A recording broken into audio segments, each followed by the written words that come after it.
เ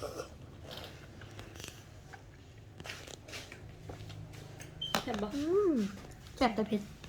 ตัวนี้ไม่เท่าไรราคาเต็มเลย บุฟเฟ่ต์ปลาเลือก ถ้ากินกับแซลมอน น้ำเจียวแซ่บ แซลมอนมาจากไส้ มาแต่ร้านนาลาว นาวจิ Where is this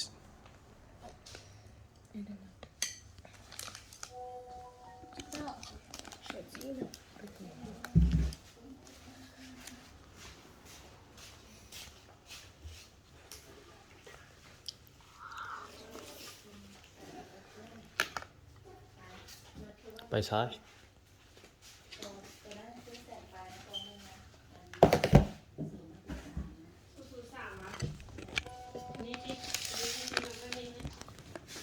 ตอนใหญ่ตอนน้อยก็มี จุดยอด นอนไข่ไข่อะไรกินไข่อะไรบ้างจืดนี่พวกเครื่องหมด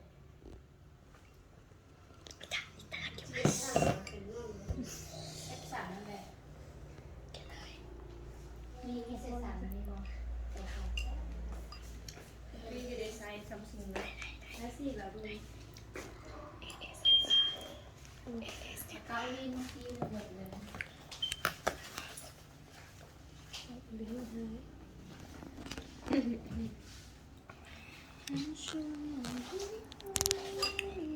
สีดำตัวนี้มีเหลือของน้อย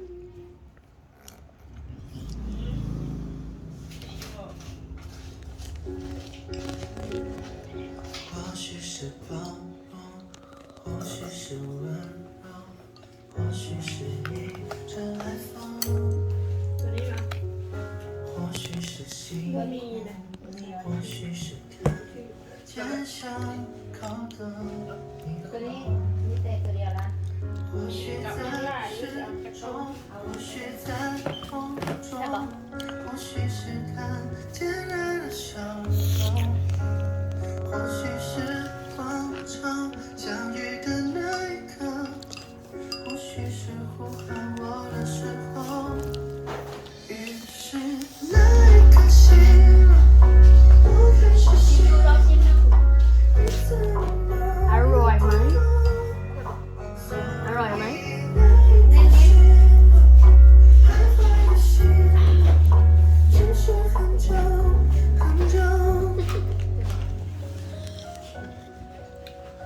มาดูความสด สดๆใหม่ๆหากะมามื้อนี้ ชื่อได้เด้อฮันมิคิวี ทางไดเดอร์ฮานบีทีวีซีสดลาวเด้ออยู่ข้างร้านคอมบีทีวีคอมพิวเตอร์ ตรงกันข้ามกับร้านนกแก้วขายยาเนาะหรือว่าอยู่แถวข้างๆของซูเปอร์มาร์เก็ตจีน หรือว่าภาษาจีนก็คือเปิดโกดช่อชื่อ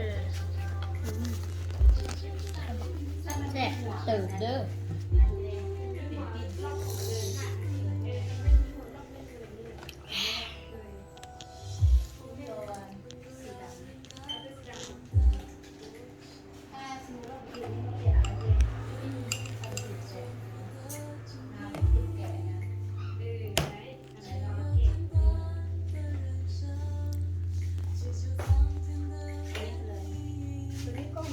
นี่แทนเสียงมาเปลี่ยนเลย